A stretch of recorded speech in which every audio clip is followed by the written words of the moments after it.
John C. Maxwell. Leadership 101. What every leader needs to know. Few buzzwords inspire more misunderstanding or confusion than leadership. After all, leadership is for business bros, Fortune 500 types, and entrepreneurs, right? And leaders are born, they're not made. If these myths about leadership ring hollow, it's because they're not true. Anyone can be a leader. Anyone can inspire others into action or growth. Leadership can be learned, nurtured, and mastered. Hi there, I'm Ariane, and I'm inviting you on board for a quick tour of the big lessons, daily habits, thoughtful reflections, and self-discovery that will take your leadership to the next level. We'll skip right to the good stuff to begin growing your leadership and multiplying your impact today. Chapter 1. Success without leadership is possible, but it's limited. These days, it seems like everyone is extolling the virtues of leadership. But why? Well, it all comes down to what it takes to be successful in life. Real success comes from mastering skills in 4 basic areas: relationships, self-directed learning, attitude, and leadership. And it's that last one, leadership, that helps multiply the impact of the other 3. Why is leadership so important? Because the traits of leadership actually relate to all the other areas of success. Leaders know how to prioritize, and they show discipline in getting the job done. Leaders cultivate trust in others, and they do it by reflecting deeply on what's most important.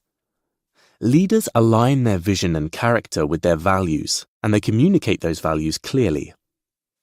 In short, getting leadership right can make or break success in other aspects of life. Take 2 brothers, Dick and Maurice. These brothers opened a drive-in restaurant in Pasadena in 1937. They saw the potential in California's booming car culture and created a restaurant where patrons were served food in their cars, complete with china and silverware. Their car hop venture was a huge hit, and by 1940 they were enjoying enormous profits. But by 1948, they could see that the drive-in culture was on the wane. So they made the smart decision to switch from a car hop to a walk-up restaurant. They streamlined the menu to focus on hamburgers and switched from china and silverware to paper and plastic. Their profits doubled with the changes, and they opened a second location. And that's exactly where the story of Dick and Maurice McDonald would have ended if it weren't for the entrance of a visionary leader, Ray Kroc. The McDonald brothers wanted to grow, but they didn't want to shoulder the extra work of opening more restaurants themselves. Kroc was familiar with the concept of franchising, and he saw the potential in McDonald's opening up in many cities.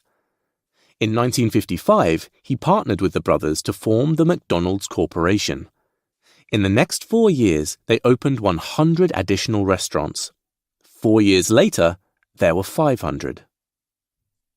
In 1961, for just over $2.7 million, Ray Kroc bought the rights to McDonald's. Today, McDonald's has restaurants in most corners of the world. It's true that Dick and Maurice McDonald worked hard and were very successful, but it took a leader to see the company's true potential, develop a vision, and get the right team on board to make it grow into a worldwide phenomenon. So, how can you do the same? That's what we'll tackle in the next chapter. Chapter 2. Leadership is a journey that never ends.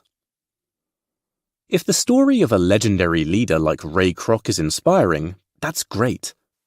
But leadership isn't just for leaders. And, spoiler alert, those folks at the top of the corporate ladder might not be leaders either. They may not even see what opportunities they're missing or what potential influence they aren't having. No matter where you are on your leadership journey, a good place to start is understanding the 4 phases of leadership. That's right, leadership is a process, and it has 4 distinct stages. The first phase is acknowledging that, like everyone else, You don't know what you don't know. Whether you want to grow in a new role or deepen an important relationship, you can't know everything from the start. Uncovering your blind spot takes curiosity, soul-searching, and research. But in the process, you're already starting on the next phase. Phase 2 is getting to the point where you know what you don't know. This may be a phase you reach many times along your journey, and that's a good thing. Successful leaders are lifelong learners, and they learn today to lead tomorrow. They make reading, audiobooks, or study a daily habit, and education is an ongoing part of their lives. Do this, and Phase 3 will take care of itself.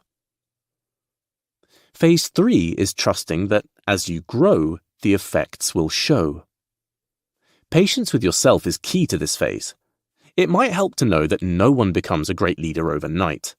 Even those born with natural gifts have to work at it.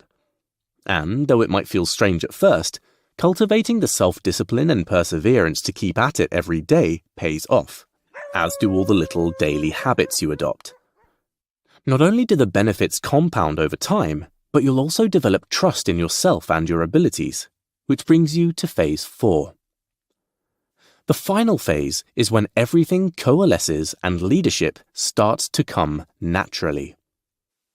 Again, don't expect this to happen overnight. It takes daily practice. The good news here is that no matter where you're at now, your leadership development is an ongoing process. Ask any effective leader in your life, and you'll more than likely find out they rely on a self-development plan to maintain and grow their skills. But what other traits do effective leaders develop along the way? That's what we'll dive into next. Chapter 3. The first person you lead is you. Since discipline and perseverance are key to the 4 phases of leadership, how can you grow these in yourself? Well, this too comes down to a few simple steps. First, to develop discipline, begin by challenging your excuses. The reason most of us fail to achieve our goals is that we're really, really good at making excuses. Take Jerry, the promising young high school football player. One sweltering Mississippi day, Jerry caught himself sneaking back to the locker room to avoid doing uphill sprints with the rest of the team. Angry at himself for slacking, he told himself, "Don't quit." He knew that if he got used to quitting, it would become the norm. Today, Jerry Rice is known not only for his outstanding sports leadership, but for his unrelenting approach to daily training and self-discipline. Quitting never became okay, and this impacted every aspect of his extraordinary professional life. Once you've challenged your excuses, up the ante by removing positive rewards until you've accomplished your goals. This has a couple of benefits. First, if you lack self-discipline, you might be rewarding yourself before the job is done. Like eating dessert before your vegetables, this has additional negative effects. If you have lots of great ideas but aren't seeing much progress in your life, it could be that you lack self-discipline. After challenging your excuses and saving rewards for a job well done, it's important to stay focused on results. By concentrating on results rather than the temporary discomfort of your new routine, you'll keep yourself from drifting into self-pity, the natural enemy of self-discipline. Finally, understand that how you prioritize your time and effort is key. A common principle in business is the 20-80 rule. On average, just 20% of the people on any team provide about 80% of its success, and the top 20% of projects bring in 80% of the revenue. So, it's common for successful leaders to spend 80% of their time on the top 20% of their priorities. This works for everyday life too. Spend 80% of your time or resources on the top 20% of your people or priorities. While your priorities will naturally shift over time, being aware of your choices can help you adapt quickly too. We often don't realize what's truly important until it's too late. Remember that too many priorities can paralyze you, so just focus on those that are most important. Finally, it's okay to prioritize the things that bring you the most reward. Nothing keeps your motivation higher than focusing on what brings the most joy. Chapter 4.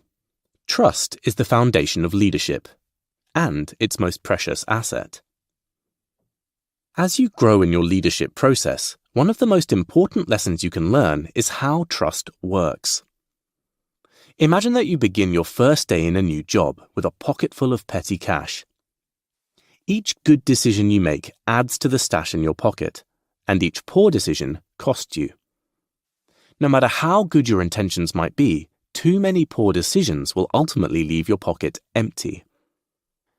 Similarly, every leader starts with a certain amount of goodwill when they begin in a new role. Over time, this trust either builds or fails based on a leader's actions. There are 3 basic traits you'll need to demonstrate to inspire trust in others: competence, connection, and character. And they're not all alike. For instance, many can forgive a leader for an honest mistake or a lapse in competence, especially when they're new or always trying to learn.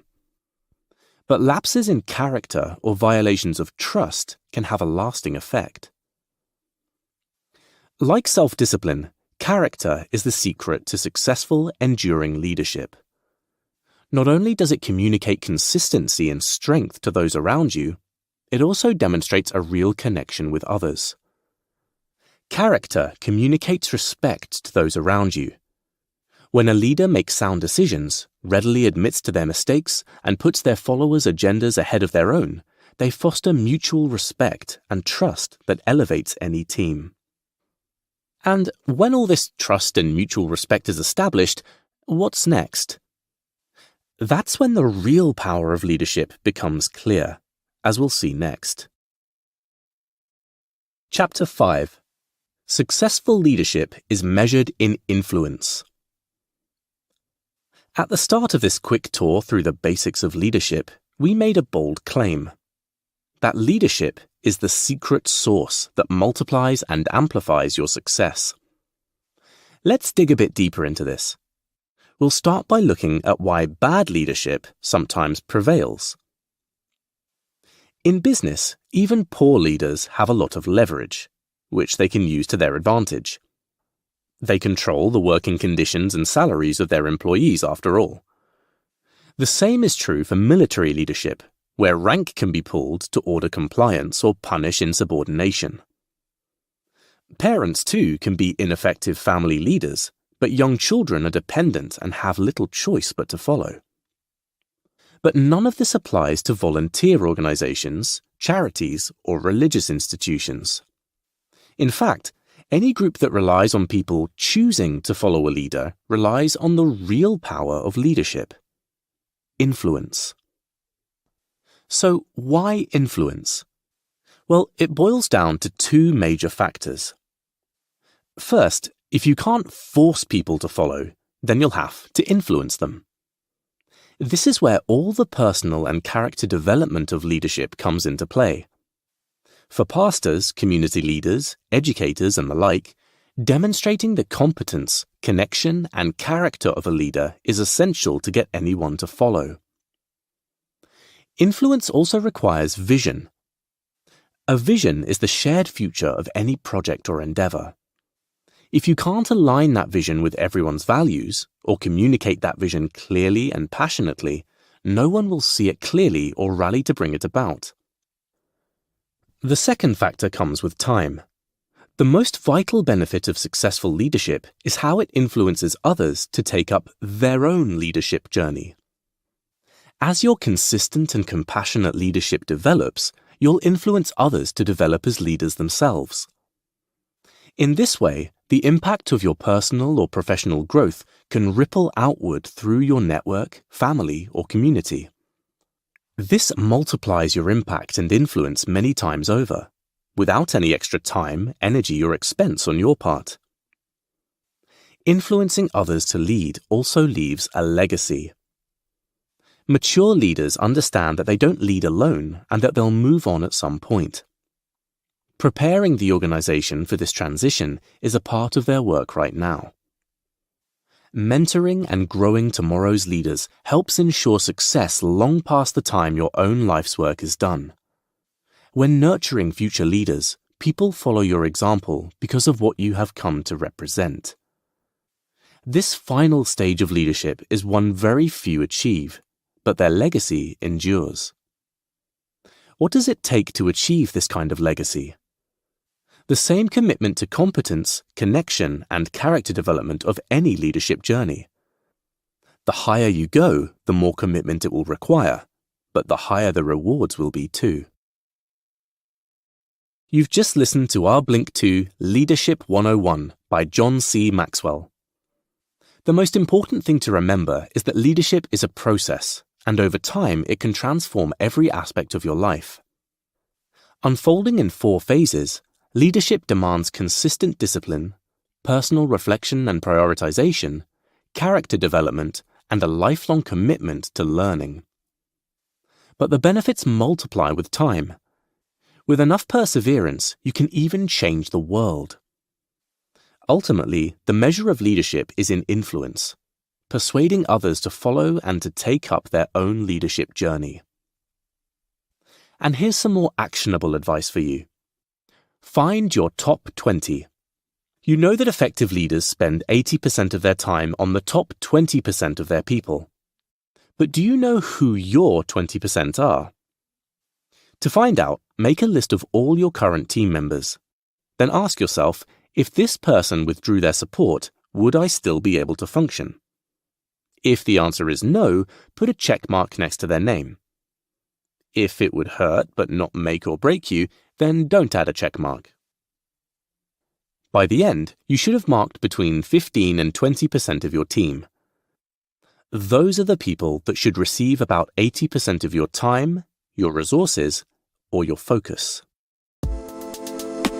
Well, before you leave, don't forget to subscribe to Books in Blinks and leave your thoughts in the comments section below. Also, check out the other titles in our playlist.